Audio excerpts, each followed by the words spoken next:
দর্শক, সংবাদ শুধু শিরোনামে নয়, এর ভেতরেও থাকে আরও খবর। ঘটনার ভেতরের যে খবর সেইগুলোই কিন্তু আমরা এই বুলেটিনে আপনাদেরকে জানিয়ে দেব। আমাদের সহকর্মীরা বিভিন্ন জায়গা থেকে আমাদের সাথে যুক্ত হবেন এবং সরাসরি বিভিন্ন ঘটমান যে ঘটনাগুলো আছে সেগুলোও কিন্তু আমরা আপনাদেরকে জানিয়ে দেব পুরো আয়োজন জুড়ে। আপনাদের সাথে আছে আমি রঞ্জু ইফতেখার।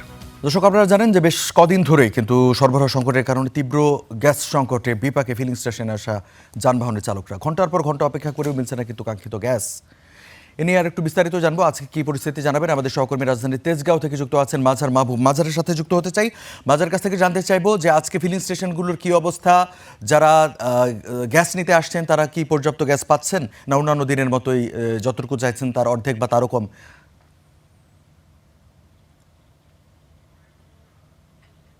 আজকে যেহেতু সপ্তাহের প্রথম কর্মদিবস, সকাল থেকেই কিন্তু যাদের ব্যক্তিগত গাড়ি সিএনজি চালিত তারা ভোগান্তিতে পড়ছেন। আবার যাতায়াতে যারা ভাড়ায় চালিত গাড়িতে চলাচল করেন বা ভাড়ায় চালিত গাড়িতে যারা জীবিকা নির্বাহ করেন তাদের জন্য কিন্তু বেশ অফিস যাতায়াতে যেহেতু গাড়ি আজকে অনেক গাড়ি থমকে আছে, দাঁড়িয়ে আছে সিএনজি পাম্পগুলোতে, সেই জায়গা থেকে আসলে বড় ধরনের ভোগান্তিতে কর্মদিবস হিসেবে পড়তেই হয়েছে। গতকালকে আমরা পেট্রোবাংলার কাছ থেকে যেটা জানতে পেরেছিলাম যে যুক্তরাজ্য থেকে এসেছেন কয়েকজন বিশেষজ্ঞ, তবে এখনো পর্যন্ত আমরা কিন্তু তার কোনো সুখবর পাইনি যে কতক্ষণ নাগাদ বা কতদিনের মধ্যে আসলে সেই যে এফএসআরইউ বা টার্মিনাল যেটাকে বলা হয় এলএনজি টার্মিনাল, সেটা মেরামত করা শেষ হবে। তবে আমরা আজকে সকালে এর আগে একটা সিএনজি স্টেশন আমরা দেখছিলাম, তো সেখানে একেবারেই বন্ধ, অর্থাৎ তারা একেবারে সাইনবোর্ডটা নিয়ে দিয়েছে। কিন্তু এখন তেজগাঁওয়ের আরেকটি যে সিএনজি ফিলিং স্টেশনে আছে, এখানে কিন্তু আমরা দেখছি যে কয়েকশো গাড়ি আসলে ঘন্টার পর ঘন্টা অপেক্ষা করছে তারা গ্যাসের জন্য। এবং এই যে যে দীর্ঘ অপেক্ষা, এই অপেক্ষায় একদিকে হচ্ছে যে যেমন পণ্য পরিবহন সরবরাহে ব্যাঘাত ঘটছে, অপরদিকে যারা ভাড়ায় চালিত যানবাহনের উপর জীবিকা নির্বাহ করছেন তাদের জন্যও কিন্তু বেশ আসলে রুটি রুজির উপরে বড় ধরনের মারাত্মক নেতিবাচক প্রভাব পড়ছে, রুটি রুজি থমকে আছে। আমরা চেষ্টা করব একাধিক চালকের সঙ্গে কথা বলতে যে তারা আসলে কতক্ষণ ধরে এখানে অবস্থান করছেন। কিন্তু দুঃখের বিষয় হচ্ছে যে এত লম্বা সময় এখানে অবস্থান করতে হচ্ছে তাদেরকে, তারা অনেকেই গাড়ি রেখে বিভিন্ন জায়গাতে চলে গিয়েছেন। আমরা চালকদেরকে আসলে সেভাবে পাচ্ছিও না গাড়িতে যে কারোর সঙ্গে একটু কথা বলার চেষ্টা করব। এই কারণে এখানে আমরা যত দূর দেখছি যে গাড়ি দাঁড় করানো কোনো একটা গাড়িতেই চালক নেই। কারণ এই যে 7 ঘন্টা 8 ঘন্টা অপেক্ষা করতে হচ্ছে, তারা আসলে কতক্ষণ ধৈর্য ধরে গাড়িতে এই রোদের মধ্যে বসে থাকতে পারেন, সেটাও কিন্তু প্রশ্ন। আপনার কি গাড়ি আছে এখানে? হ্যাঁ, গ্যাসের গাড়ি আছে? একটু আসবেন, একটু আসবেন। আমরা একজন চালক ভাইকে পেলাম, আপনি গাড়িতে নাই কেন একটু বলবেন? আমরা সকাল 5টায় গ্যাসের সিরিয়াল দিছি, এখন পর্যন্ত গ্যাস পাইনি। গাড়ি রেখে যে এইদিকে একটু হাঁটা চলাফেরা করতেছেন, মানে কেন গাড়ি রেখে আসছেন? গ্যাস নেই এই কারণে। আচ্ছা, এই আপনার কি কোম্পানির গাড়ি? জি, এই এই অবস্থা কদিন ধরে? আজ প্রায় 5 দিন দিছে। 5 দিন ধরে? জি, তো চলাচলে মারাত্মকভাবে ব্যাঘাত ঘটছে, তাই? ব্যাঘাত ঘটতেছে, আমাদের অনেক সমস্যা হইতেছে, আমরা অনেক ভোগান্তি হইতেছি। তো যতটুকু গ্যাস পান তাতে কি চলে আসলে? না, আমরা কোনো গ্যাস পাই না। আমরা সকালে 5টা বাজে আসি, এতে আমাদের কোনো গ্যাস পাই না। লাইনে আসার পরেই মনে করেন যে 2-1টা গাড়ি পায় গ্যাস, তারপরে থেকে বন্ধ হয়ে যায় গ্যাস। আপনারও গাড়ি আছে এখানে না? আপনি কি ভাড়ায় চালান না উবার? না, আমাদের এই মালিকানা গাড়ি তো, ডিউটি আছে, বেরাকে ডিউটি করি, তারপরে আপনার বাসাবাড়ি ডিউটি, এগুলো করতে মনে করেন গ্যাস। কতক্ষণ ধরে অপেক্ষা আছে? আমি তো 5টা বাজে সিরিয়াল দিছি, ভোর 5টা? ভোর 5টায়। 7-8 ঘন্টা হয়ে গেছে? হ্যাঁ, তা তো হয়েছেই। 5টা, 6টা, 7টা, 8টা, 9টা, 10টা, 11টা। আচ্ছা, এই যে আপনার গাড়ি প্রতিদিন মোটামুটি কয় ঘন্টা আছে গাড়ি বসায় রাখতে হয় গ্যাসের জন্য? এমনি তো মনে করেন স্বাভাবিক যখন হয় তখন তো মনে করেন আধা ঘন্টা 1 ঘন্টার মধ্যে গ্যাস পাওয়া যায়। হ্যাঁ, এখন তো মনে করেন এই 6 ঘন্টা হয়ে গেছে, এখন পর্যন্ত কোনো নিশ্চয়তা নেই কখন গ্যাস দেবে। আর তো সবসময় বলতেছে লাইনে গ্যাস নাই, ওরা বলতেছে শুধু লাইনে গ্যাস নাই বা ইসে গ্যাস নাই। এই আমরা আরেকজন ভাইকে পেলাম, একটু আসেন না, আপনি বলেন তো একটু কতক্ষণ ধরে অপেক্ষা আছে? আমি 6টার সময় আসছি সকালে। আপনার কি গাড়ি? আমার এই গাড়ি এটা এটা হচ্ছে কোম্পানির গাড়ি, ওষুধ কোম্পানি। ফার্মাসিউটিক্যাল। জি। আপনি কি ওষুধ পরিবহন করেন? জি ওষুধ নেয়া আনা করেন? জি তাহলে তো হচ্ছে আপনার ইমার্জেন্সি সার্ভিস। অবশ্যই, কিন্তু ওই যে আজকে যাইতে পারলাম না, আমার মাল সব করে রয়েছে অফিসে। মানে জরুরি যেহেতু ওষুধ সরবরাহ করতে হয়, খুবই আপনার জরুরি সার্ভিস। জি রঞ্জু, আমরা দেখছিলাম যে ওষুধ পরিবহনের যে গাড়ি রয়েছে সেটিও কিন্তু এই যে 7-8 ঘন্টা ধরে অপেক্ষা করছে। মানে শুধুমাত্র এই যে যানবাহনের এই ক্ষেত্রে গ্যাসের যে অভাবের বা সংকটের যে মানে চিত্র, এইটার যে আসলে নেতিবাচক প্রভাব, সেটাই কিন্তু বড় ধরনের প্রভাব পড়ছে আমরা মাঠের চিত্রতে যেটা দেখছি। রঞ্জু, মাঝার আপনাকে ধন্যবাদ। দেখতে পাচ্ছি আমাদের সহকর্মী, আরেক সহকর্মী নেত্রকোনা থেকে যুক্ত আছেন, সহকর্মী পারভেজ ইমরান। আমরা রাজধানী চিত্র জানছিলাম, ইমরানের কাছ থেকে নেত্রকোনার চিত্রটা একটু জানতে চাই। ইমরান।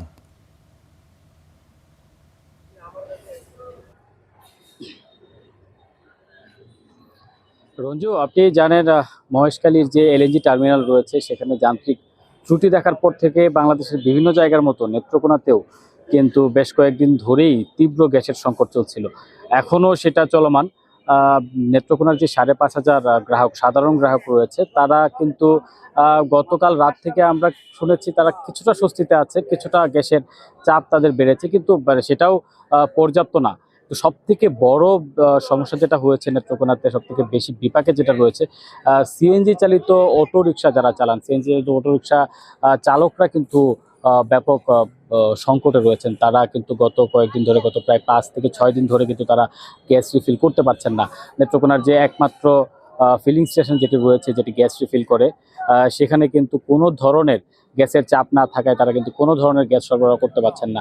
শুধু সিএনজিই না, নেত্রকোনার যে অ্যাম্বুলেন্স রয়েছে বা জরুরি সেবা প্রদানের যে যানবাহনগুলো রয়েছে, যেগুলো গ্যাসের উপর নির্ভরশীল, সেগুলোও কিন্তু পুরোপুরি বন্ধ রয়েছে। আমরা কথা বলেছিলাম নেত্রকোনার যে তিতাস গ্যাসের ডিস্ট্রিবিউশনের যিনি ব্যবস্থাপক রয়েছে, তার সঙ্গে কথা বলেছিলাম। তিনি কিন্তু আসলে ওইভাবে আমাদেরকে স্পষ্ট করে কিছু বলতে পারছেন না আসলে কবে নাগাদ এই যে সমস্যা এটা দূর হবে, এই সংকট পার হবে, এটা আসলে তিনিও এখন পর্যন্ত বলতে পারছেন না। এইদিকে জেলার যে সিএনজি চালক যারা রয়েছেন বা যারা এই যে গ্যাসের উপর নির্ভর করে যাদের জীবিকা নির্বাহ করেন, তারা কিন্তু চাচ্ছেন যেন অতি দ্রুত কর্তৃপক্ষ এইটার একটা সমাধান দেয় এবং তারা স্বাভাবিক জীবনে ফিরে আসে। আর নেত্রকোনার এই সিএনজি চালকরা, বিশেষ করে সিএনজি চালক যারা রয়েছে, তারা কিন্তু তাদের পরিবার নিয়ে ব্যাপক বিপাকে পড়েছে। তাদের একমাত্র আয়ের উৎস হিসাবে কিন্তু এই সিএনজি পরিবহনটি তারা চালিয়ে থাকে। কিছু কিছু সিএনজি চালক তারা কিন্তু অতিরিক্ত দাম দিয়ে এলএনজির পরিবর্তে এলপিজি ব্যবহার করছেন। সেই এলপিজি বেশি দাম হওয়ায় কিন্তু তারা নেত্রকোনার যে 10টি উপজেলা সহ ময়মনসিংহে যাতায়াতের যে নিয়মিত ভাড়া, সেই নিয়মিত ভাড়ার থেকে কিন্তু এখন অতিরিক্ত ভাড়া আদায় করতে বাধ্য হচ্ছেন সিএনজি চালকরা আমাদেরকে বলছেন। অপরদিকে সাধারণ যাত্রী যারা রয়েছে তারা কিন্তু এইটা নিয়ে খুবই অসন্তোষ প্রকাশ করছে, যেখানে ভাড়া বৃদ্ধি আর মানে গ্যাস না থাকার কারণে ভাড়া বৃদ্ধির এই ব্যাপারটা তারা কিন্তু ওইভাবে করতে পারছেন না। তো নেত্রকোনার এই সাধারণ গ্রাহক থেকে শুরু করে সিএনজি চালক এবং সকল স্তরের যারা এই গ্যাসের উপর নির্ভরশীল, তারা কিন্তু চাচ্ছে দ্রুতই যেন এই গ্যাস সংকট কেটে ওঠে। তো এই ছিল আমার কাছে সবশেষ। রঞ্জু, নেত্রকোনা। পারভেজ ইমরান, আপনাকে ধন্যবাদ। দর্শক, আমরা রাজধানীর চিত্র জানছিলাম এবং নেত্রকোনার চিত্র আপনাদের দেখানোর চেষ্টা করছিলাম। সরবরাহ সংকটে যে গ্যাসের সরবরাহ সংকটের কারণেই কিন্তু তীব্র সংকট দেখা দিয়েছে, সেই খবর জানাচ্ছিলাম আমাদের সহকর্মীদের মাধ্যমে। সাভারের জাতীয় স্মৃতিসৌধে শ্রদ্ধা নিবেদন করবেন ভারপ্রাপ্ত রাষ্ট্রপতি হাফিজউদ্দিন আহমদ। সেখানে আছেন আমাদের সহকর্মীর সাথে যুক্ত হতে চাই সোহান সিরাজি আছেন আমাদের সাথে। সোহান, রাষ্ট্রপতির আজকে শ্রদ্ধা নিবেদন করবার কথা রয়েছে, কখন, কিভাবে সেখানে আয়োজন, কি ব্যবস্থাপনা রয়েছে, বিস্তারিত জানাবেন।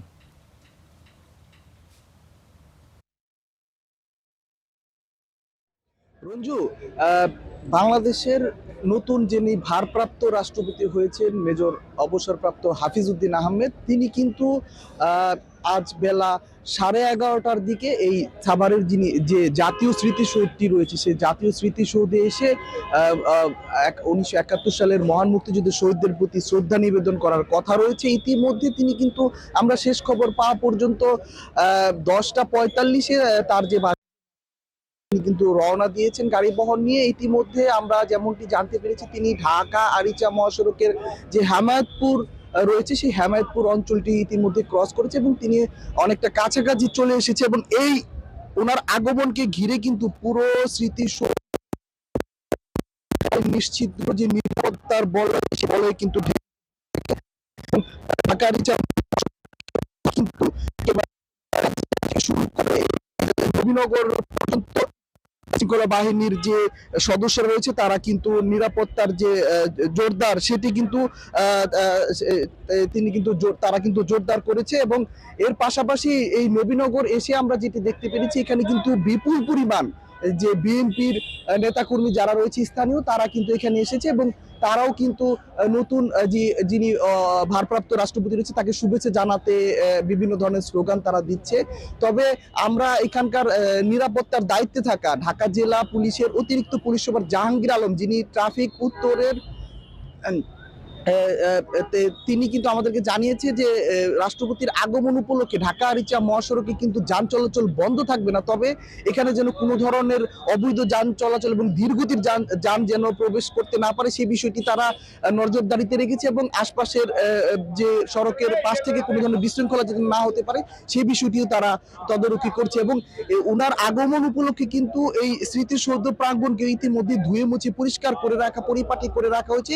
সেটি আমাদেরকে জানিয়েছে এই স্মৃতিসৌধের দায়িত্বে রত যিনি গণপূর্তের প্রকৌশলী রয়েছে আনোয়ার হোসেন, তিনি আমাদেরকে তেমনটাই জানিয়েছে। এবং আর অল্প কিছুক্ষণের মধ্যেই কিন্তু অস্থায়ী ভারপ্রাপ্ত যিনি রাষ্ট্রপতি রয়েছে মেজর অবসরপ্রাপ্ত হাফিজ উদ্দিন, তিনি কিন্তু এই স্মৃতিসৌধ প্রাঙ্গণে উপস্থিত হবেন এবং সেখানে অভ্যন্তরে প্রবেশ করে তিনি কিন্তু শহীদদের প্রতি যিনি পুষ্পস্তবক অর্পণ সেটি কিন্তু তিনি সম্পন্ন করবে। তো রজ্জু, এই ছিল আমার কাছে সাভারের জাতীয় স্মৃতিসৌধ প্রাঙ্গণ থেকে ভারপ্রাপ্ত রাষ্ট্রপতির আগমন উপলক্ষে আপাতত সবশেষ তথ্য। সোহান সিরাজি, আপনাকে ধন্যবাদ। দর্শক, আমাদের সহকর্মী সাভার থেকে জানাচ্ছিলেন যে ভারপ্রাপ্ত রাষ্ট্রপতি হাফিজউদ্দিন আহমদ সেখানে যাবেন এবং সেখানে ফুল দিয়ে শ্রদ্ধা জানাবেন, সেই খবর কিন্তু আপনাদেরকে জানাচ্ছিলাম। দর্শক আপনারা জানেন যে বৃষ্টির সময় মানে বর্ষার সিজনেই কিন্তু বৃষ্টি বাড়ে, সেখানে ডেঙ্গুর প্রকোপ বাড়ে। এখনও কিন্তু বা এইবারও কিন্তু তার ব্যতিক্রম হচ্ছে না। ঝালকাঠি এবং পিরোজপুরে এর প্রভাবটা বেশি এবং এবারে হটস্পট হয়ে উঠেছে ডেঙ্গুর। এই বিষয়ে জানবো, আমাদের সহকর্মীরা যুক্ত আছেন পিরোজপুর এবং ঝালকাঠি থেকে। আমাদের সাথে ঝালকাঠি থেকে যুক্ত আছেন সহকর্মী আলামিন তালুকদার এবং পিরোজপুর থেকে শফিকুল ইসলাম। আমরা শুরুতেই যুক্ত হতে চাই ঝালকাঠি সহকর্মী যিনি আছেন আলামিন তালুকদার, তার কাছে, এবং তার কাছ থেকে জানতে চাইবো ঝালকাঠি হটস্পট বলা হচ্ছে, এখন পর্যন্ত কি পরিমাণ রোগী হাসপাতালে ভর্তি আছে, কারো প্রাণহানি হয়েছে কিনা জানাবেন।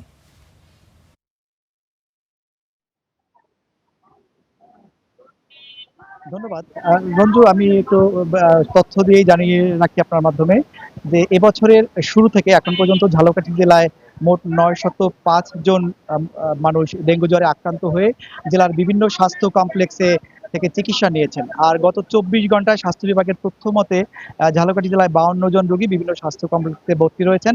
আমি এখন যেখানে রয়েছি এটি ঝালকাঠি সদর হাসপাতাল। এই হাসপাতালে বর্তমানে 33 জন রোগী ভর্তি রয়েছে এবং নলছিটি উপজেলা স্বাস্থ্য কমপ্লেক্সে 7 জন, রাজাপুর উপজেলা স্বাস্থ্য কমপ্লেক্সে 9 জন এবং কাঠালিয়া উপজেলা স্বাস্থ্য কমপ্লেক্সে 3 জন ডেঙ্গু জ্বরে আক্রান্ত হয়ে ভর্তি রয়েছেন। ইতিমধ্যে কিন্তু গত সপ্তাহে 2 জন কলেজ শিক্ষার্থী ও স্কুল শিক্ষার্থী এই ডেঙ্গু জ্বরে আক্রান্ত হয়ে মৃত্যুবরণ করেছেন এবং এই মৃত্যু খবর ছড়িয়ে পড়ার পরপরই কিন্তু জেলা জুড়ে একটি আতঙ্ক ছড়িয়ে পড়েছে মানুষের মাঝে এবং তারা বলছেন যে আসলে ডেঙ্গু পরিস্থিতি নিয়ন্ত্রণে প্রশাসনের যে উদ্যোগ সেটি আসলে যথেষ্ট নয়। এ ব্যাপারে আমি পৌর কর্তৃপক্ষের সাথে কথা বলেছি, তারা বলছেন যে আসলে তারা ঝালকাঠিতে ইতিমধ্যে 9টি এলাকাকে হটস্পট হিসেবে ডেঙ্গুর চিহ্নিত করে তারা কার্যক্রম শুরু করেছেন। সেখানে নিয়মিত মশক নিধনের ওষুধ স্প্রে করছেন এবং জেলা প্রশাসনের ম্যাজিস্ট্রেট নিয়ে তারা মোবাইল কোর্ট পরিচালনা করছেন। যদি কোনো বাড়ি বা ব্যবসা প্রতিষ্ঠানের আঙিনায় পানি জমে থাকা বা ডেঙ্গুর লার্ভা পাওয়া যায় সেখানে কিন্তু তারা আইনগত ব্যবস্থা প্রয়োগ করছেন সে সমস্ত জায়গায়। আরেকটি বিষয়ের রঞ্জু আপনার মাধ্যমে জানাই যে এই ঝালকাঠি যে সদর হাসপাতাল এখানে কিন্তু একটি ডেঙ্গু ওয়ার্ড ছিল, একটি চলমান যে ডেঙ্গু রোগীর চাপ, এই চাপের ফলে তারা আরো 2টি ওয়ার্ডকে ডেঙ্গু ওয়ার্ডের সাথে যুক্ত করে তারা সেবা দিয়ে যাচ্ছেন। তো সব মিলিয়ে আসলে ঝালকাঠি জেলায় ডেঙ্গু ভালোই চোখ রাঙাচ্ছে। সংশ্লিষ্টরা বলছেন যে এই ডেঙ্গু নিয়ন্ত্রণে শুধু প্রশাসন বা পৌর কর্তৃপক্ষ বা স্বাস্থ্য বিভাগ নয়, এই ডেঙ্গু নিয়ন্ত্রণ করতে হলে স্থানীয়দেরও আর সচেতন হতে হবে, এমনটি আসলে বলছেন। তো ঝালকাঠি থেকে আমার কাছে এই ছিল ডেঙ্গু পরিস্থিতির সবশেষ। রঞ্জু। আলামিন তালুকদার, আপনাকে ধন্যবাদ। দর্শক, আমরা ঝালকাঠির চিত্র জানছিলাম। পিরোজপুর থেকে আমাদের সহকর্মী শফিকুল ইসলাম আছেন আমাদের সাথে। শফিকুলের কাছ থেকে জানতে চাইবো যে ডেঙ্গুর প্রকোপ আপনার জেলায় কেমন, এখন পর্যন্ত কি পরিমাণ রোগী সেখানে ভর্তি আছেন এবং জনসচেতনতায় মানে ডেঙ্গু নিয়ন্ত্রণে জনসচেতনতা বাড়াতে প্রশাসনের উদ্যোগ কী?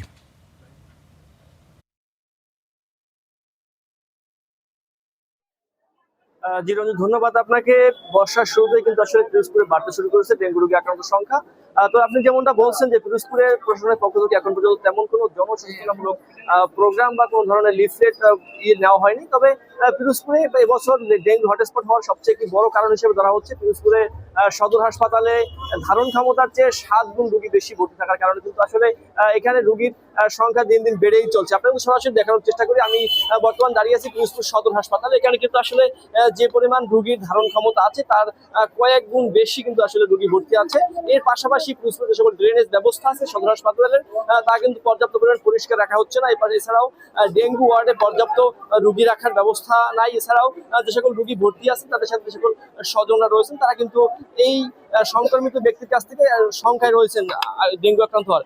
তবে আমরা সকাল 9টার সংবাদে এই পরিষ্কার পরিচ্ছন্ন নিয়ে সংবাদ প্রচার করার পর থেকে কিন্তু আসলে হাসপাতাল কর্তৃপক্ষের পক্ষ থেকে তড়িঘড়ি করে বিভিন্ন জায়গা কিন্তু পরিষ্কার পরিচ্ছন্ন অভিযান শুরু হয়েছে। এর পাশাপাশি আজকে জেলা হাসপাতালের পক্ষ থেকে সামাজিক সংগঠন ছাড়া একাধিক সংগঠন কিন্তু আসলে ডেঙ্গু সচেতনতামূলক প্রোগ্রাম করার কথাই হাসপাতাল রয়েছে, কিছুদিনের মধ্যে তারা শুরু করবে। এছাড়াও পিরোজপুর সদর হাসপাতালে এখন পর্যন্ত ডেঙ্গু আক্রান্ত হয়ে একজন রোগী মারা গেছেন এবছর। এছাড়াও গত এই ডেঙ্গু আক্রান্ত হওয়ার পর থেকে এখন পর্যন্ত 1520 জন রোগী সুস্থ হয়ে বাড়িতে ফিরছেন। তবে এই হাসপাতাল কর্তৃপক্ষ ও এলাকাবাসী জানাচ্ছেন যে ডেঙ্গু আক্রান্ত রোগীদের যদি স্বাভাবিক পরিবেশে না রাখা হয় তাহলে কিন্তু আসলে ডেঙ্গু আক্রান্ত রোগীদের সংখ্যা বাড়তে পারে। এছাড়াও যে সকল উপজেলা স্বাস্থ্য কমপ্লেক্সগুলো রয়েছেন সেখানেও কিন্তু আসলে অবস্থা খুবই শোচনীয়। এছাড়া আমরা কয়েকজন ডেঙ্গু আক্রান্ত রোগীদের সাথে আমরা কথা বলেছি, তারা আমাদেরকে জানিয়েছেন যে আসলে তারা কিন্তু প্রথমে উপজেলা স্বাস্থ্য কমপ্লেক্সে চিকিৎসা নিলেও পর্যাপ্ত চিকিৎসা না পাওয়ার কারণে না পেয়ে তারা কিন্তু আসলে জেলা হাসপাতালে এসে ভর্তি হচ্ছে। এখানেও কিন্তু পর্যাপ্ত পরিমাণ রোগীর চাপ থাকায় এখানে কিন্তু আসলে তারা সেরকম সেবা পাচ্ছে না। হাসপাতাল কর্তৃপক্ষের সাথে আমরা কথা বলছি, তারা আমাদেরকে জানিয়েছেন যে তাদের যদি এখন থেকেই পর্যাপ্ত পরিমাণের ব্যবস্থা না রাখা হয় তাহলে এর চেয়ে যদি বেশি ঝুঁকিপূর্ণ অবস্থা তাহলে আসলে এই অবস্থা সামালতে তাদের কষ্ট হবে। এছাড়াও পিরোজপুর সদর হাসপাতালের পক্ষ থেকে তারা চেষ্টা করছে সদর হাসপাতালের যে 250 বিশিষ্ট হাসপাতাল রয়েছেন সেখানে আপাতত 3টি ইউনিট চালু করে সেখানে ডেঙ্গু আক্রান্ত ও সংক্রমণ রোগীদের জন্য রাখার ব্যবস্থা করা হবে। এছাড়াও পিরোজপুর সদর হাসপাতালের পক্ষ থেকে নানা ধরনের ব্যবস্থা করা হচ্ছে। আমরা কথা বলছিলাম পিরোজপুর গৃহায়ণ গণপূর্তের সাথে, তারা আমাদেরকে যেমনটি জানিয়েছিলেন যে তাদের পক্ষ থেকে এই হাসপাতালের ড্রেনেজ পরিষ্কার করার ব্যাপারে তারা পর্যাপ্ত ব্যবস্থা নেবেন। এছাড়াও পৌরসভার পক্ষ থেকে এখন পর্যন্ত তেমন কোনো পোস্টার বা লিফলেট বা মাইকিংয়ের ব্যবস্থা করা হয়নি, তারা ইতিমধ্যেই শুরু করে বলে আমাদেরকে জানিয়েছেন। তবে এই ছিল পিরোজপুর সদর হাসপাতাল থেকে ডেঙ্গু সর্বশেষ সংবাদ। শফিকুল, আপনার কাছ থেকে একটু জানতে চাইবো যে কদিন আগেও কিন্তু সারা দেশেই হামের প্রাদুর্ভাব দেখা গিয়েছিল।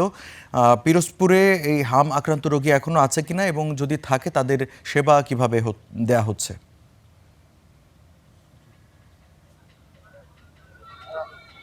জি ধন্যবাদ। পিরোজপুরে হামাক্রান্ত রোগীর সংখ্যা কিন্তু একাধিক ঘটতেছিল, তবে এইখান থেকে কিন্তু আসলে চিকিৎসা নিয়ে তারা অনেকেই বাড়িতে ফিরছে।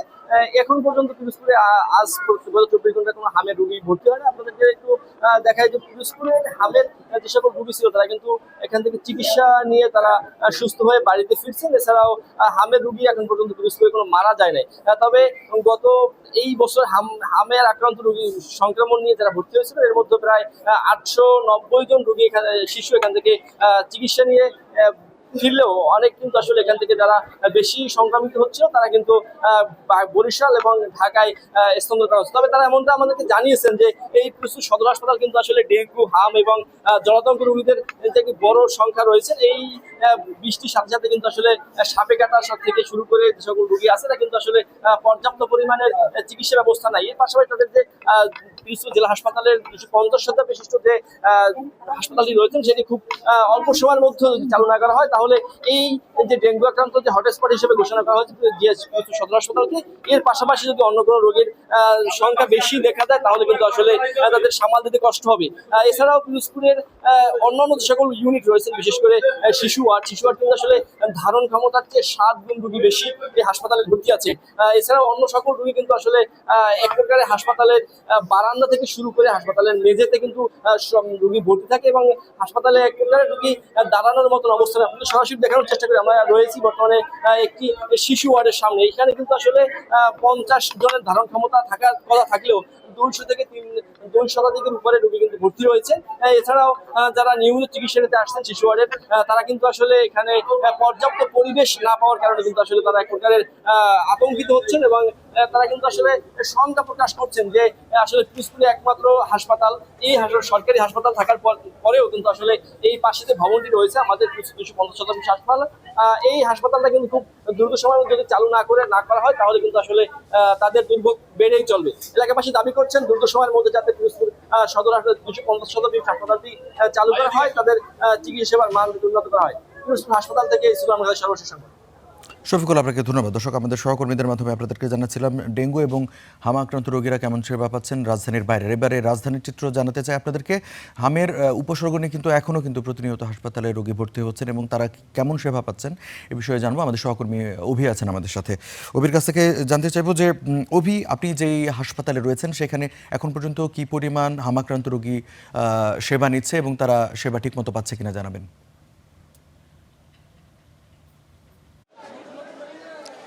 রঞ্জু, এখন আমি রয়েছি ঢাকা মেডিকেল কলেজ হাসপাতালে। যদিও এই হাসপাতালটি হামের জন্য বিশেষায়িত হাসপাতাল নয়, মূলত এখানে একটি কর্নার করে হামের রোগীদের এতদিন ট্রিটমেন্ট দেওয়া হচ্ছিল। তো রোগীর সংখ্যা আসলে অনেকটা কমে এসেছে, কিন্তু মৃত্যুর সংখ্যা কিন্তু কমছে না। আমরা যেটি দেখছি যে এই পর্যন্ত প্রায় 850-র কাছাকাছি কিন্তু মানুষের মৃত্যু হয়েছে, অর্থাৎ 800 পেরিয়ে গেছে হামে আক্রান্ত এই মৃত্যুর সংখ্যা, শিশুদের সংখ্যা বিশেষ করে। আর আমরা এখন যে হাসপাতালে রয়েছে সেটির চিত্র আপনাকে একটু দেখাই। আপনাকে একটু জানিয়ে রাখি যে এ পর্যন্ত কিন্তু হামে, যেটি আপনি বলছিলেন যে হামে আক্রান্ত এবং হামের উপসর্গ, এরকম প্রায় 1.5 লাখের কাছাকাছি রোগী কিন্তু বাংলাদেশে রয়েছে। এবং এর বাইরে যেটি বলছিলাম যে মৃত্যুর সংখ্যা কিন্তু এখনও প্রতিনিয়ত বাড়ছে, অর্থাৎ প্রতিদিনই 5 জন, 6 জন, 4 জন এরকম করে কিন্তু বাড়ছে। যদিও সরকারের পক্ষ থেকে বলা হচ্ছে যে তারা বিশেষ টিকা কর্মসূচি নিয়েছেন, শতভাগ শিশুকে টিকার আওতায় আনা হয়েছে, এরকম নানা উদ্যোগের কথা তারা বলছেন, তারা দাবি করছেন যে এটা তারা করেছেন। কিন্তু মৃত্যুর সংখ্যা যেটি সরকারি হিসেব, সেটি কিন্তু বলছে যে আসলে এটা এখনও পুরোপুরিভাবে নিয়ন্ত্রণ করা যায়নি। আমরা গবেষকদের সঙ্গে কথা বলছি, আমরা যারা এটা নিয়ে কাজ করছি তাদের সঙ্গে কথা বলছি। তারা যেটি বলছেন যে আসলে হামের যে টিকা দেওয়া হচ্ছে, এই টিকার অ্যান্টিবডি নিয়ে অনেক জায়গায় প্রশ্ন উঠেছে যে মূলত হাম বা ভাইরাস কোনো একটি এলাকায় যখন থাকে দীর্ঘ সময়, সেটি কিন্তু আসলে নিজের মধ্যে একটা শক্তি সঞ্চয় করে, আশেপাশ থেকে মিলে এটা আরও বেশি শক্তিশালী হয়ে ওঠে। সেই শক্তিশালী ভাইরাসকে মোকাবেলা করা বা নিয়ন্ত্রণ করা বা টিকা আর কার্যকারিতা, এটা নিয়ে কিন্তু অনেকের মনে এখন প্রশ্ন উঠেছে এবং গবেষকদের মধ্যে কেউ কেউ বলছেন যে আসলে এই হামের টিকা এখন আর কার্যকর নয়, এরকম বলছেন। যদিও এটি প্রমাণ সাপেক্ষ ব্যাপার, তারপরে কিন্তু এই বিষয়গুলো চলে আসছে। সরকার কিন্তু 2 মাসের বেশি সময় ধরে তারা এরকম বিশেষ টিকা কর্মসূচি চালিয়েছে। বাংলাদেশের প্রত্যন্ত অঞ্চলেও উপজেলা পর্যায়েও হামের টিকা দেওয়া হচ্ছে, কিন্তু এরপরও কিন্তু মৃত্যুর সংখ্যা কমছে না। ঢাকায় বিশেষ করে এখন বিভিন্ন হাসপাতালে যেখানে আগে হামের টিকা দেওয়া হতো, সেখানে মূলত এখন ডেঙ্গু রোগীরা সেখানে ভর্তি হচ্ছে। হামের রোগীদের মূলত এখন ঢাকার যে ডিএনসিসি হাসপাতাল সেখানেই মূলত এখন হামের ট্রিটমেন্টটা হচ্ছে। আর সেখানে ডেঙ্গু রোগীদের কোনো সেবা দেওয়া হচ্ছে না, মূলত হামের রোগীদের ট্রিটমেন্ট দেওয়া হচ্ছে ঢাকার মহাখালী যে ডিএনসিসি হাসপাতাল সেখানে। তো সব মিলিয়ে কিন্তু বলা যায় যে একরকম ধোঁয়াশার মধ্যে আছে রোগীরা এবং যারা সেবা দিচ্ছেন তারাও, যে আসলে টিকা কতটা কার্যকর, মানুষ সঠিক ট্রিটমেন্ট পাচ্ছে কিনা এই নিয়েও কিন্তু প্রশ্ন রয়েছে। তবে সব মিলিয়ে যেটি আপনাকে বলতে চাই যে হামে যে শুধু শিশুরাই নয়, নানা বয়সী মানুষরা আক্রান্ত হচ্ছে, নানা রকম জটিলতাতেও আক্রান্ত হচ্ছে। তো এই ছিল আমার কাছে ঢাকা মেডিকেল থেকে হামের সবশেষ পরিস্থিতি। অভি, আপনাকে ধন্যবাদ। দর্শক, ঢাকা মেডিকেল থেকে জানাচ্ছিলেন হাম আক্রান্ত রোগীরা কেমন সেবা পাচ্ছেন সে বিষয়ে হাবিবুর রহমান অভি। দর্শক, আপনারা জানেন যে রাষ্ট্রপতি পদত্যাগ করেছেন এবং আজ এবং আগামীকাল সোমবারের মধ্যে বঙ্গভবন ছাড়তে পারেন সদ্য সাবেক রাষ্ট্রপতি মোহাম্মদ শাহাবুদ্দিন। এরপরই বঙ্গভবনে অফিস শুরু করবেন ভারপ্রাপ্ত রাষ্ট্রপতি ও জাতীয় সংসদের স্পিকার হাফিজউদ্দিন আহমদ। এ বিষয়ে আরও খোঁজ খবর রাখছেন আমাদের সহকর্মী ফরহাদ বিন নূর। ফরহাদের সাথে যুক্ত হতে চাই। এবং ফরহাদ, আজকে বা আগামীকালকের মধ্যেই বঙ্গভবন ছেড়ে দিতে পারেন সদ্য সাবেক রাষ্ট্রপতি বলা হচ্ছিল, এই বিষয়ে আর কি কি তথ্য রয়েছে? রঞ্জু, আপনাকে ধন্যবাদ। আজ বা আগামীকালের মধ্যে কথা ছিল, বাট আমরা এখানে এসে যতটুকু জানতে পারলাম যে আজ 12টা নাগাদ বা 12টার পরেই সাবেক রাষ্ট্রপতি শাহাবুদ্দিন তিনি এই বঙ্গভবন ছাড়বেন বলে আমরা এখানকার বিভিন্ন সূত্রে আমরা জানতে পেরেছি। যে বিষয়টি আসলে বলতে হয় যে সাবেক রাষ্ট্রপতি শাহাবুদ্দিন তিনি যে সদ্য পদত্যাগ করেছেন সেই বিষয়টা নিয়ে যদি একটু বলি, মূলত তিনি তার ব্যক্তিগত অসুস্থতার কথা জানিয়েই এই পদত্যাগটি করেছেন এবং নিয়ম অনুযায়ী রাষ্ট্রপতি পদত্যাগের পরেও বা তার মেয়াদ শেষ হওয়ার পরেও তিনি 1 মাস আসলে বঙ্গভবনে অবস্থান করতে পারেন, কিন্তু সাবেক রাষ্ট্রপতি শাহাবুদ্দিন তিনি আসলে বাসা ছাড়ার প্রস্তুতি আসলে গতকাল থেকেই নিয়েছেন বলে আমরা জেনেছি। এবং যে বিষয়টি আসলে বলতে হয়, গত শুক্রবার বিকেলে জাতীয় সংসদের স্পিকার হাফিজউদ্দিন আহমেদের কাছে একটি স্বাক্ষরযুক্ত পদত্যাগপত্র দেন শাহাবুদ্দিন। পদত্যাগপত্র হাতে পাওয়ার পর সংসদ ভবনের শপথ কক্ষে সংবাদ সম্মেলন করে বিষয়টি নিশ্চিত করেছিলেন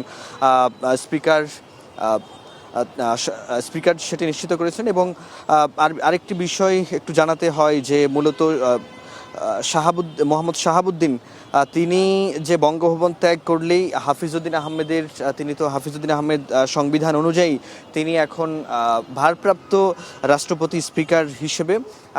তো সেই কারণে আমরা যে বিষয়টি জানতে পেরেছি যে যিনি এখন স্পিকার অর্থাৎ ভারপ্রাপ্ত রাষ্ট্রপতির দায়িত্ব যিনি পালন করছেন হাফিজউদ্দিন আহমেদ, তিনি এখন অফিস করবেন এই বঙ্গভবনে এবং তবে তিনি এখানে যে বাসভবন রয়েছে সেখানে তিনি অবস্থান করবেন না। জাতীয় সংসদে যে স্পিকারের যে বাসভবন রয়েছে তিনি সেখানেই থাকবেন, কিন্তু অফিস করবেন হচ্ছে এই বঙ্গভবনে। আমরা জানি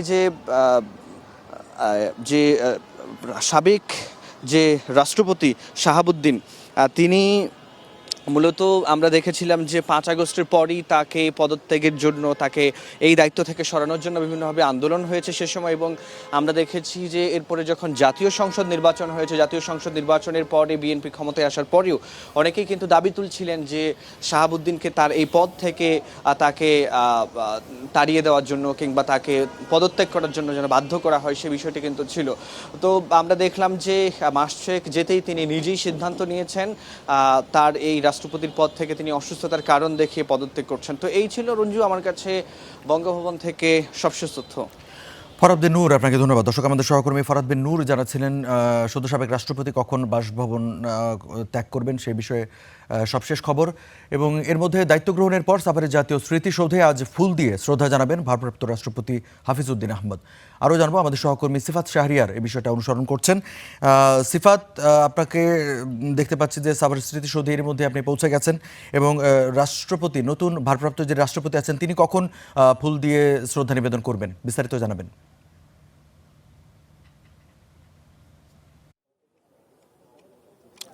নতুন ভারপ্রাপ্ত রাষ্ট্রপতি হাফিজউদ্দিন আহমদ তার দায়িত্ব গ্রহণের পর প্রথমবার তিনি সাভারের জাতীয় স্মৃতিসৌধের শহীদদের স্মরণে তাদেরকে শ্রদ্ধা জানানোর জন্য আসছেন। এই কয়েক মিনিটের মধ্যে এখানে পৌঁছানোর কথা, যেহেতু আনুষ্ঠানিক যে সময় আমাদেরকে দিয়েছে সেখানে 11:30টায় তিনি এখানে ফুল দিয়ে শ্রদ্ধা নিবেদন করবেন।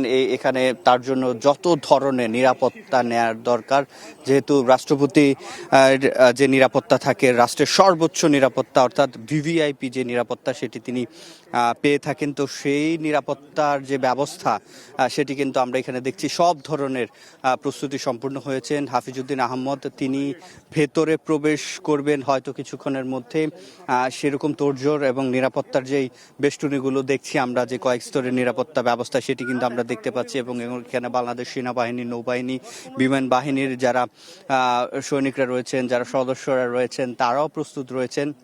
হাফিজউদ্দিন আহমদ শুক্রবারে যখন মোহাম্মদ শাহাবুদ্দিন সদ্য সাবেক রাষ্ট্রপতি তিনি অসুস্থতার কারণ দেখিয়ে পদত্যাগ করেছেন, সেই পদত্যাগের পরেই হাফিজউদ্দিন আহমদ যেহেতু সংবিধান অনুযায়ী, সংবিধানের 54 অনুচ্ছেদ অনুযায়ী তিনি সে স্পিকার যিনি থাকেন তিনি সেই ক্ষেত্রে ভারপ্রাপ্ত রাষ্ট্রপতির দায়িত্ব পালন করবেন। তো সেই অনুযায়ী তিনি ভারপ্রাপ্ত রাষ্ট্রপতির দায়িত্ব পালন করছেন এবং এই দায়িত্ব পালন যতক্ষণ পর্যন্ত না রাষ্ট্রপতি নির্বাচিত হচ্ছেন নতুন কেউ, 23তম যিনি রাষ্ট্রপতি হবেন, তার আগ পর্যন্ত স্পিকারই ভারপ্রাপ্ত রাষ্ট্রপতির দায়িত্ব পালন করবেন এবং ডেপুটি স্পিকার যিনি রয়েছেন তিনি স্পিকারের দায়িত্ব পালন করবেন।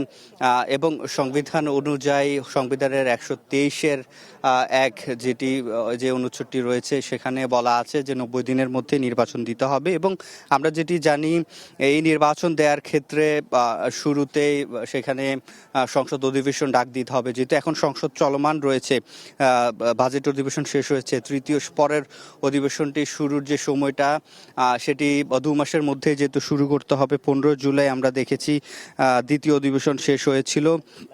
পরবর্তী যে অধিবেশনটি রয়েছে সেটি নিশ্চয়ই আমরা যেটি জানি যে সেপ্টেম্বরের শুরুর দিকেই শুরু হতে পারে, কেউ কেউ বলছে যে আগস্টের একেবারে যে 30 তারিখ সেখানেও শুরু হতে পারে। এটা অনানুষ্ঠানিকভাবে বিভিন্ন সূত্র আমাদেরকে নিশ্চিত করেছে। তো সেক্ষেত্রে আমরা বলতে পারি যে সামনের যিনি রাষ্ট্রপতি আসছেন মোটামুটি সেপ্টেম্বরের শুরুর ভাগে হয়তো আমরা নতুন রাষ্ট্রপতি পেতে যাচ্ছি। তার আগে যে আনুষ্ঠানিকতা এবং রাষ্ট্র পরিচালনার ক্ষেত্রে কিংবা রাষ্ট্রপ্রধান যেহেতু রাষ্ট্রপতি তার নেতৃত্বে আসলে একটা রাষ্ট্র পরিচালিত হয়, তো সেক্ষেত্রে নতুন রাষ্ট্রপতি আসা পর্যন্ত হাফিজউদ্দিন আহমদ তিনি স্পিকারের যে দায়িত্ব সেটি থেকে ভারপ্রাপ্ত রাষ্ট্রপতি যে দায়িত্ব সেটি আসলে পালন করছেন। আমরা ইতিমধ্যে দেখেছিলাম যে শুক্রবার থেকে তার বাসভবনে যারা রয়েছে পিসিআর অর্থাৎ আমরা দেখতে পেয়েছি ভিভিআইপি যে প্রোটোকল, সেনাবাহিনী বিশেষায়িত যে দলটি রয়েছে প্রেসিডেন্ট গার্ড রেজিমেন্ট পিজিআর, সেই পিজিআরের সদস্যরাও তার বাসভবন আসলে আমরা দেখেছি সেখানে তারা কড়া নিরাপত্তায় রেখেছে, বেষ্টনীর মধ্যে রেখেছেন, এবং পরবর্তী সময়ে তার যত ধরনের নিরাপত্তা তিনি সেই বাসভবনে অর্থাৎ জাতীয় সংসদ ভবনের ভেতরে যে বাসভবনটি রয়েছে স্পিকার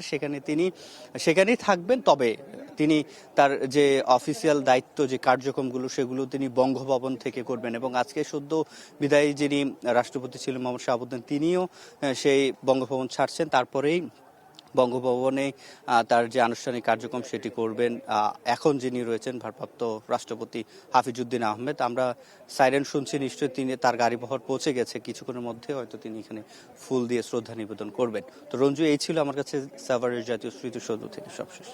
সেবা শাহরিয়ার, আপনাকে ধন্যবাদ। দর্শক, সাভারের জাতীয় স্মৃতিসৌধে আজকে ফুল দিয়ে শ্রদ্ধা জানাবার কথা রয়েছে নতুন ভারপ্রাপ্ত রাষ্ট্রপতির, সেই খবর জানাচ্ছিলেন আমাদের সহকর্মী সিফাত শাহরিয়ার। আপনারা দেখছেন স্টার নিউজ লাইভ। ফিরছে একটু পর।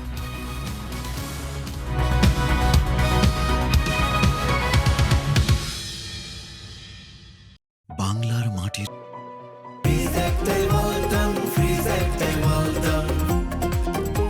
এভাবেই কোটি কোটি মানুষের ঘরে দেশ জুড়ে ফ্রিজ একটাই, ওয়ালটন।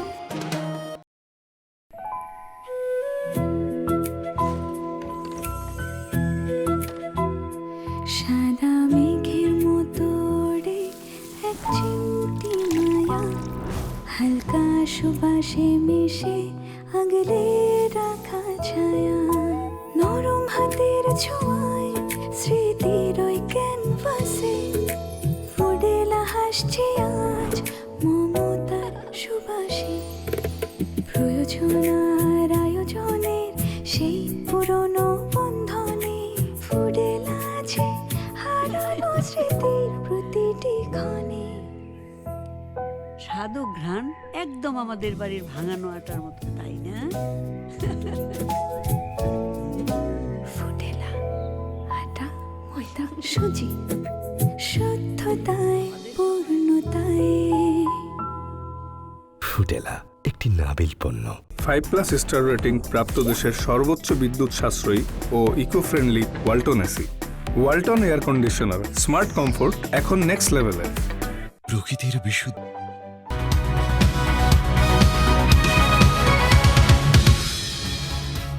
দেখছেন স্টার নিউজ লাইভ। টানা বৃষ্টিতে বাড়ছে নদ নদীর পানি, এতে নদী তীরবর্তী এলাকায় তীব্র ভাঙনের শঙ্কায় আছেন স্থানীয়রা। আরও খবর জানাতে কুড়িগ্রাম এবং সিরাজগঞ্জ থেকে আমাদের সাথে যুক্ত হচ্ছেন সহকর্মীরা। কুড়িগ্রাম থেকে যুক্ত হয়েছেন মোহাম্মদ জুবাইর এবং সিরাজগঞ্জ থেকে নদী ভাঙনের খবর জানাবেন সহকর্মী সাজেরু সঞ্চয়। শুরুতে সিরাজগঞ্জের সহকর্মী সঞ্চয়ের কাছে চলে যেতে চাই এবং সঞ্চয়ের কাছ থেকে জানতে চাইব যে যমুনা এবং একাধিক নদীর যে পরিস্থিতি, সেখানে ভাঙনের খবর পাওয়া যাচ্ছে, আজকে কি পরিস্থিতি?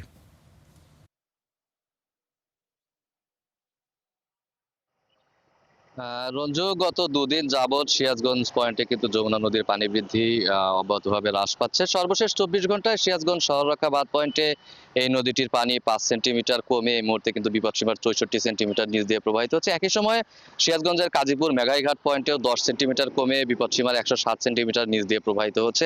আর একটি বিষয় যে আসলে সিরাজগঞ্জের যমুনা নদীর পানি বৃদ্ধি এবং পানি কমার সাথে সাথে কিন্তু সিরাজগঞ্জের শাহজাদপুর, কাজীপুর, চৌহালি, সদর বিভিন্ন উপজেলায় কিন্তু ভাঙন দেখা দিয়েছে। সর্বশেষ 24 ঘন্টার কথা যদি আমরা একটু বলি তাহলে বলতে হয় গত রাতে কিন্তু সিরাজগঞ্জের চৌহালি উপজেলার জোতপাড়া এলাকায় কিন্তু তীব্র ভাঙন সৃষ্টি হয়। ভাঙনে কিন্তু আকস্মিকভাবে জোতপাড়া সরকারি প্রাথমিক বিদ্যালয় এবং জনতা উচ্চ বিদ্যালয়ের এক অংশ সহ প্রায় 10টি বসতভিটা কিন্তু নদীগর্ভে বিলীন হয়ে যাওয়ার খবর আমরা পেয়েছি এবং এই মুহূর্তেও কিন্তু সেই স্থানটিতে ভাঙন চলছে। এছাড়াও চৌহালি উপজেলার বাঘুটিয়া ইউনিয়ন এবং চরসলিমাবাদ এলাকাতেও কিন্তু আসলে বিস্তীর্ণ যে নদী ভাঙন সেটি কিন্তু আসলে অব্যাহত রয়েছে। যদিও পানি উন্নয়ন বোর্ড থেকে ভাঙন রোধে নানা পরিকল্পনার কথা বলা হলেও কিন্তু আসলে সেটি সেরকম কোনো কাজে আসছে বলে আমরা আসলে সেভাবে দেখতে পাচ্ছি না। আরেকটি বিষয় যে সিরাজগঞ্জের কাজীপুর উপজেলা এবং শাহজাদপুর উপজেলার যে বিস্তীর্ণ চরাঞ্চল রয়েছে সেই চরাঞ্চলগুলোর বেশ কয়েকটি ইউনিয়ন কিন্তু বিপুল আকারে ভাঙন দেখা দিয়েছে। বিশেষ করে হাজিরুল সঞ্চয়, আপনাকে ধন্যবাদ। দর্শক, আমাদের সহকর্মী সিরাজগঞ্জ থেকে জানাচ্ছিলেন, কুড়িগ্রামের সহকর্মী আপনি থাকবেন, আপনার কাছে যাব পরবর্তীতে। দর্শক, আপনারা জানেন যে দায়িত্ব গ্রহণের পর সাভারের জাতীয় স্মৃতিসৌধে আজকে ভারপ্রাপ্ত রাষ্ট্রপতি হাফিজউদ্দিন আহমেদের ফুল দিয়ে শ্রদ্ধা জানাবার কথা এবং তিনি সেখানে পৌঁছেছেন। আমরা সরাসরি চলে যেতে চাই সেখানে।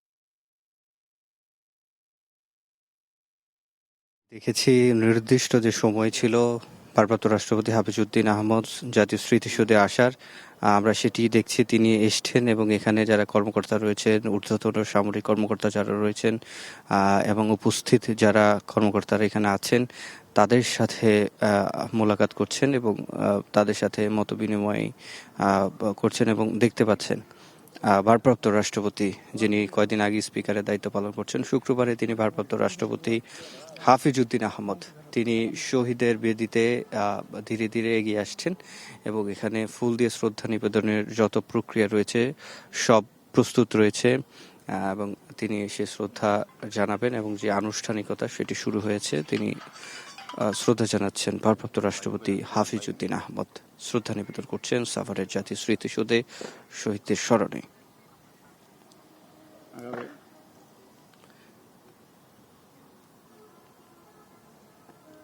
দায়িত্ব পাওয়ার পর এই প্রথমবার শুক্রবারে তিনি দায়িত্ব পেয়েছেন। আজকে প্রথম কর্মদিবস বলা যায়, রোববার। তিনি এসে শ্রদ্ধা নিবেদন করছেন মেজর অবসরপ্রাপ্ত হাফিজউদ্দিন আহমদ এবং তিনি এই শ্রদ্ধা নিবেদন শেষে তিনি জিয়ার সমাধিতেও যাবেন। শহীদদের শুরুতে শহীদদের শ্রদ্ধা নিবেদন শেষ করবেন, তারপরে এখান থেকে সশস্ত্র সালাম দেয়া হচ্ছে, আমরা সেটি শুনতে চাই।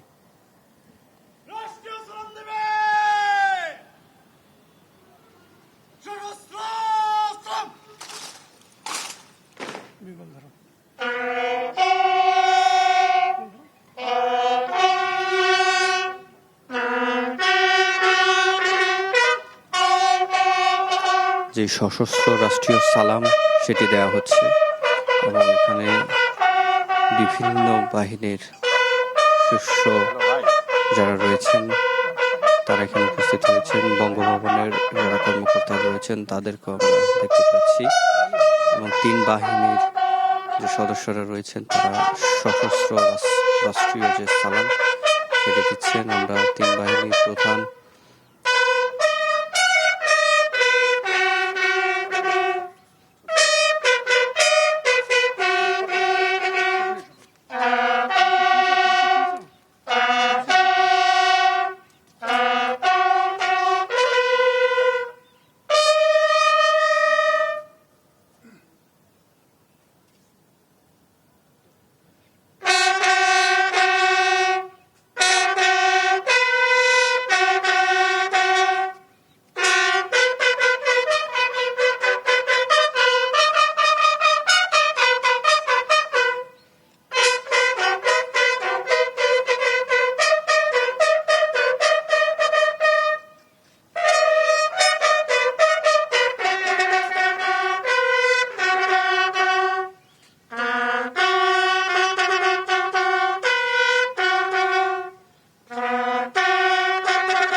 সশস্ত্র রাষ্ট্রীয় সালাম দেওয়া শেষ হলো এবং ভারপ্রাপ্ত রাষ্ট্রপতি হাফিজউদ্দিন আহমদ তিনি শ্রদ্ধা নিবেদন শেষে বেদি থেকে সামনের দিকে যাচ্ছেন। শ্রদ্ধা নিবেদন শেষ হয়েছে বলা যায় এবং এরপরে তিনি শহীদ প্রেসিডেন্ট জিয়াউর রহমান এবং 3 বারের প্রধানমন্ত্রী বেগম খালেদা জিয়ার সমাধিতে, যেটি শেরেবাংলা নগরে অবস্থিত, সেই শেরেবাংলা নগরে অবস্থিত শ্রদ্ধা নিবেদন সেটি শেষ করে তিনি সেই শেরেবাংলা নগরের দিকে যাবেন। আমরা সেটি দেখছি। এখানে 3 বাহিনী প্রধান থেকে শুরু করে সকলকে আমরা দেখলাম এবং এইখানে 3 বাহিনী প্রধান সহ মুক্তিযুদ্ধ বিষয়ক প্রতিমন্ত্রী ইশরাক হোসেনকেও আমরা দেখেছি। শহীদদের স্মরণ করলেন তার দায়িত্ব পাওয়ার পর প্রথম আনুষ্ঠানিক যে দিন, সে আনুষ্ঠানিক দিনেই ভারপ্রাপ্ত রাষ্ট্রপতি হাফিজউদ্দিন আহমদ তিনি শ্রদ্ধা নিবেদন করলেন। এখানে সাভারের জাতীয় স্মৃতিসৌধে ফুল দিয়ে শ্রদ্ধা নিবেদন শেষে রঞ্জু আমরা যেটি দেখেছি তিনি বিদায় নিলেন এবং এখান থেকে শেরেবাংলা নগরে যাবেন এবং 12:30 নাগাদ সেখানে যে সাবেক রাষ্ট্রপতি জিয়াউর রহমান এবং 3 বারের প্রধানমন্ত্রী খালেদা জিয়াকে সেখানে সমাধিতে শ্রদ্ধা নিবেদন করবেন।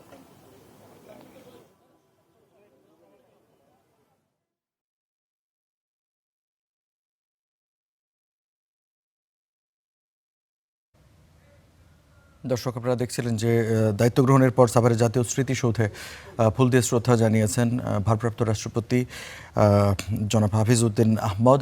এ বিষয়ে বিস্তারিত জানাচ্ছিলেন আমাদের সহকর্মী কিন্তু সিফাত শাহরিয়ার কিন্তু সেখানে জানাচ্ছিলেন এবং তিনি কিছুক্ষণ আগেই শহীদ বেদিতে ফুল দিয়ে শ্রদ্ধা জানিয়েছেন। এখন তিনি সেখানকার যে অতিথিদের স্বাক্ষর বই আছে তিনি সেখানে স্বাক্ষর করছেন এবং তার যেই অন্যান্য সারাদিনের আনুষ্ঠানিকতা রয়েছে তার মধ্যে অন্যতম হচ্ছে তিনি এই সাভারের জাতীয় স্মৃতিসৌধ থেকে শহীদ প্রেসিডেন্ট জিয়াউর রহমানের সমাধিতে ফুল দিয়ে শ্রদ্ধা জানাবেন এবং 3 বারের প্রধানমন্ত্রী খালেদা জিয়ার সমাধিতেও কিন্তু তিনি শ্রদ্ধা নিবেদন করবেন। তার জন্য তিনি জিয়া উদ্যানে আসবেন এবং দর্শক, আপনারা জানেন যে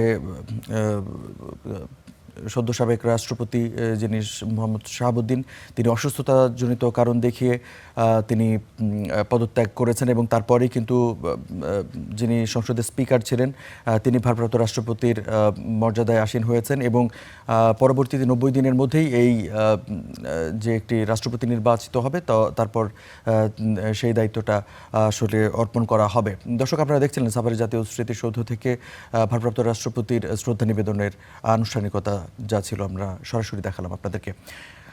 দর্শক, কিছুক্ষণ আগে আপনাদেরকে জানাচ্ছিলাম যে নদী তীরবর্তী এলাকায় তীব্র ভাঙনের শঙ্কায় স্থানীয়রা। আরও জানাতে কুড়িগ্রাম থেকে আমাদের সাথে যুক্ত আছেন মোহাম্মদ জুবাইরের সাথে যুক্ত হতে চাই এবং কুড়িগ্রামের ভাঙনের যে খবরাখবর রয়েছে, বলা হচ্ছিল যে পানি বাড়লেও নদী ভাঙে, পানি কমলেও নদী ভাঙে। তো কুড়িগ্রামের চিত্র কি?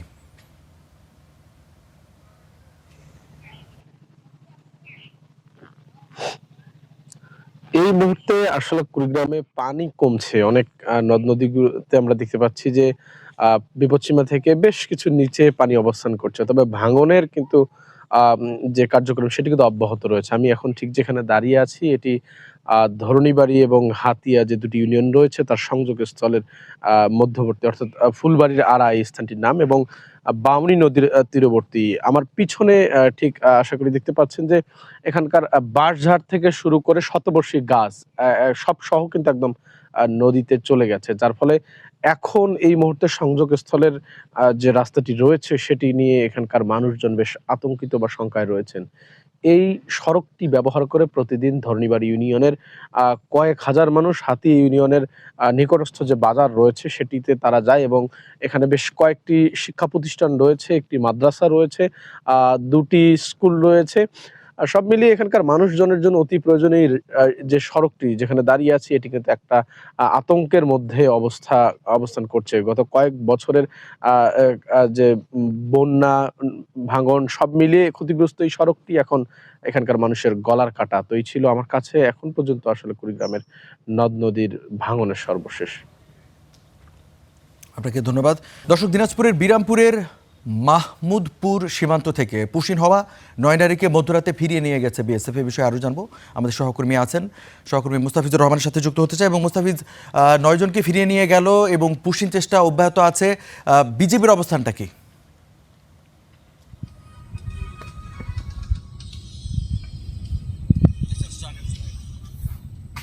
দিনাজপুরের বিরামপুরের ধন্যবাদ রঞ্জু। বিজিবি প্রথম থেকেই কিন্তু শক্ত অবস্থানে রয়েছে। এর সাথে যোগ দিয়েছে স্থানীয় যারা ইউপি আনসার সদস্য রয়েছেন এবং স্থানীয় রয়েছেন, তারা কিন্তু বিজিবির সাথে একসাথে পুশিন রুখে দিতে কাজ করছে। আমরা দেখেছি গতকাল ভোরে কিন্তু ভারতের ওপাশে যে রয়েছে শ্রীরামপুর সীমান্ত, সেই সীমান্ত দিয়ে 9 জন নারী বাংলাদেশে প্রবেশ করে। এরপরে স্থানীয়দের চোখে সেটি বিষয়টি নজরে আসলে তারা কিন্তু সাথে সাথে প্রতিহত করা শুরু করে এবং তারা বিজিবিকে খবর দিয়ে কিন্তু তারা এই শেষ পর্যন্ত এই পুশিন ঠেকাতে সক্ষম হয়। এখনো পর্যন্ত কালকে সারাদিনই মোটামুটি দুই পক্ষের মধ্যে আলোচনা চলছে। সন্ধ্যা পর্যন্ত তারা কোনো ধরনের সমাধানে আসতে পারেনি। পরে এক পর্যায়ে ভারতীয় অংশেই সেই 9 জন নারী কিন্তু অবস্থান নেয় এবং শেষ পর্যন্ত তারা মধ্যরাতেই ফিরিয়ে নিতে বাধ্য হন। শেষ পর্যন্ত বিজিবি এখনও দিনাজপুরের সব বর্ডারগুলোতেই কিন্তু তৎপর রয়েছে। রঞ্জু, এই ছিল দিনাজপুর থেকে সর্বশেষ তথ্য। মুস্তাফিজ, আপনাকে ধন্যবাদ। দর্শক, দিনাজপুর থেকে জানাচ্ছিলেন আমাদের সহকর্মী মুস্তাফিজুর রহমান। দর্শক, এদিকে বেশ কয়েকদিন ধরে কিন্তু আবহাওয়ার খুব খারাপ অবস্থা। বঙ্গোপসাগরের যে লঘুচাপের প্রভাবে দেশের বিভিন্ন এলাকায় বৃষ্টিপাত অব্যাহত থাকতে পারে আগামী কয়েকদিন। এ নিয়ে আরও জানবো, আমাদের সহকর্মী মুহিবুল্লাহ মুহিব যুক্ত আছেন। মুহিব, আবহাওয়া অফিস থেকে সবশেষ আপডেট কি জানানো হয়েছে?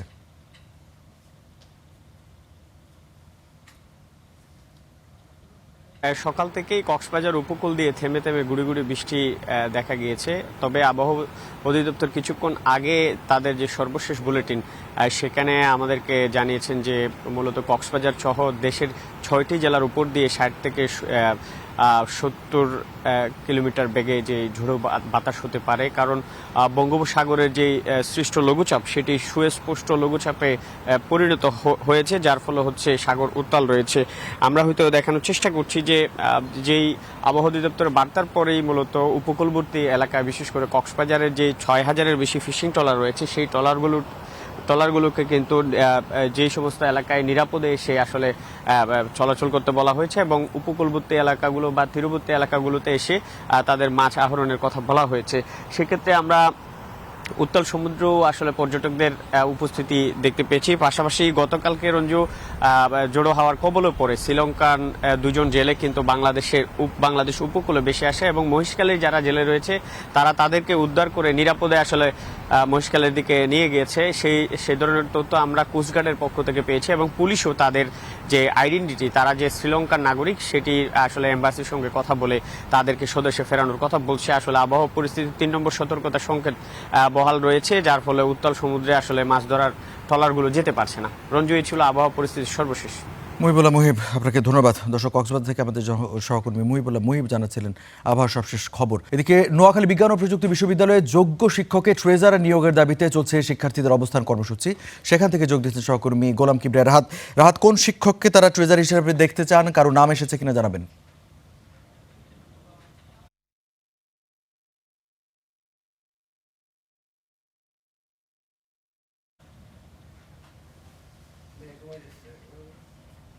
আপনি যেমন বলছিলেন, নোয়াখালী বিজ্ঞান ও প্রযুক্তি বিশ্ববিদ্যালয়ের শিক্ষার্থীরা এখানে আন্দোলন করছেন। তারা আসলে এখানে তাদের যে মূল যেটা হচ্ছে যে বিভিন্ন সময় বিশ্ববিদ্যালয়ে যে যোগ্য শিক্ষক রয়েছে এখানে তারা টিচার যে রয়েছে সেই দাবিতে কিন্তু আন্দোলন করছে। এর আগে বেশ কয়েকবারও এই বিশ্ববিদ্যালয় থেকে শিক্ষক আছেন যারা বিশ্ববিদ্যালয় হয়েছেন, বিশ্ববিদ্যালয় থেকে টিচার হয়েছেন। এখন তারা যেটা আছে সেটা হচ্ছে যে নোয়াখালী বিজ্ঞান ও বিশ্ববিদ্যালয়ের যে শিক্ষক রয়েছেন এই শিক্ষক এই প্রতিষ্ঠান থেকে যেন নিয়োগ করা হয়। নিয়োগ করার ক্ষেত্রে যিনি এই প্রতিষ্ঠানের বিশ্ববিদ্যালয়ের শিক্ষক নিয়োগ হয় সেক্ষেত্রে হচ্ছে যারা এখানে অনেক বেশি বিশ্ববিদ্যালয় সম্পর্কে ধারণা আছে এবং উন্নয়ন সহ বিভিন্ন উন্নয়ন কাঠামো সম্পর্কে তাদের ধারণা এবং তারা এখান থেকে কর্মকাণ্ড খুব ভালোভাবে পরিচালনা করতে পারবেন। এর দাবিতে আসলে এখানে শিক্ষার্থীরা আসলে আন্দোলন করছে এবং এখানে যে বিশ্ববিদ্যালয়ের সামনে তারা আন্দোলন করছে। তাদের একটাই দাবি যেন এই প্রতিষ্ঠানের শিক্ষক বিশ্ববিদ্যালয়কে যারা নিয়োগ করা হয়। এই ছিল নোয়াখালী থেকে আমার কাছে সর্বশেষ। গোলাম কিবরিয়া রাহাত, আপনাকে ধন্যবাদ। দর্শক, নোয়াখালী থেকে জানাচ্ছিলেন আমাদের সহকর্মী গোলাম কিবরিয়া রাহাত এবং সেখানে ট্রেজারার নিয়োগ সংক্রান্ত বিষয়ে একটি আন্দোলন চলছে। আর দর্শক, এই ছিল স্টার নিউজ লাইভে। এতক্ষণ যারা সাথে ছিলেন আপনাদের সবাইকে অসংখ্য ধন্যবাদ।